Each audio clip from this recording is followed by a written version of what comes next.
Welcome to the world of Grand Ages Medieval. During the next few minutes, I will explain the basics of the game. And before you know it, you'll be on your way to gaining dominance over the medieval world.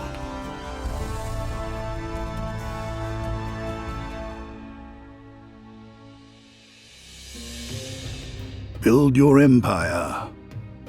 At the beginning of the game, you have the option of choosing between campaign, multiplayer mode, and an open game.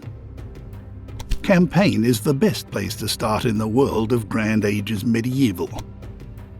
It not only tells an exciting story set in medieval Constantinople, using lovingly created video scenes, it also provides a step-by-step guide to the way things work in the game in a clear and concise manner. In multiplayer mode, up to 8 people can make their own rules in their battle for domination over 12th century Europe. In an open game, you get to customize all the starting and victory conditions. Once you have started a game, you can zoom, rotate, and move the camera about freely in the game world. Take a look at your first town first. In the role of town leader, you will enter a high-stakes game and become ruler of all of Europe. You'll be able to see how many inhabitants your town has and which goods are currently being produced. Depending on its location, each town can produce up to 5 different goods. For example, if a town is located near a body of water, fish can be caught and traded there. The production quantity depends on the number of available businesses. In total, there are 20 different commodities in the world of Grand Ages Medieval, and every town will require all of these as time goes by.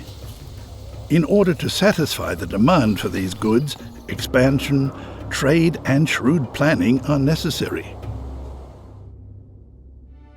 Discover the world. Use scouts to explore the area around your first town, and you will soon encounter other towns. Use the diplomacy menu to establish contact with their respective leaders and negotiate various treaties, make demands, or offer gifts. Apart from the quality of your offer, the success of your diplomatic endeavors also depends on your sympathy value with the corresponding leader.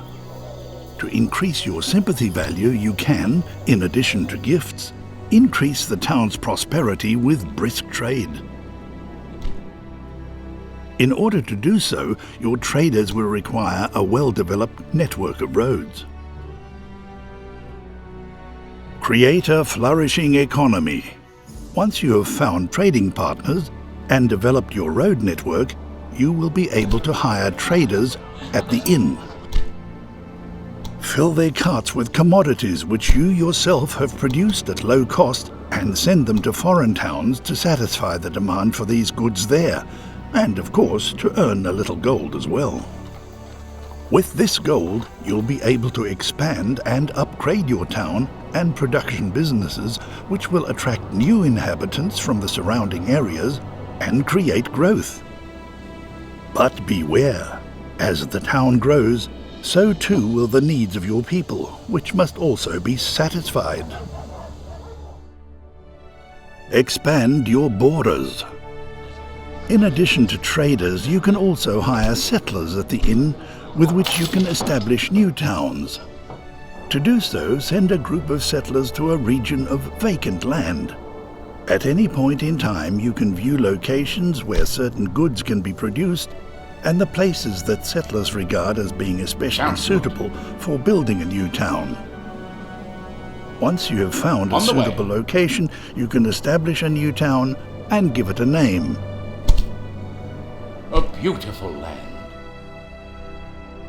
Recruit a terrifying army. The larger your empire grows, the more important it will become to defend it with courage and cold steel. At the barracks, you can hire various military units for this purpose and build a powerful army that will make the ground tremble and terrify your enemies. To protect your empire, you can also erect watchtowers along your borders. If your expansion efforts are restricted by enemy borders, you can declare war upon your competitors and take over opposing towns, not only economically, but also by military force.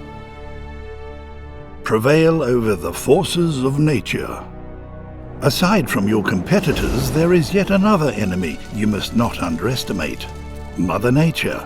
She makes her own rules and, depending on the region, she will plague its people with a variety of natural disasters. These include forest fires, epidemics, tempest, and even volcanic eruptions.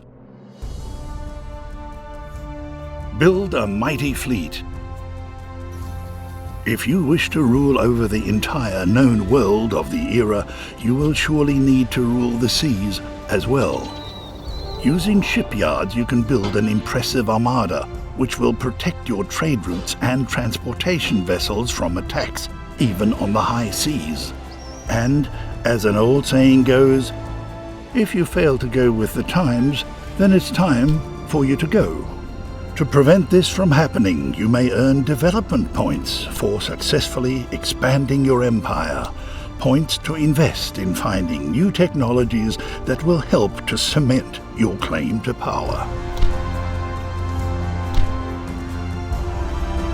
Grand Ages Medieval. Available now for PlayStation 4.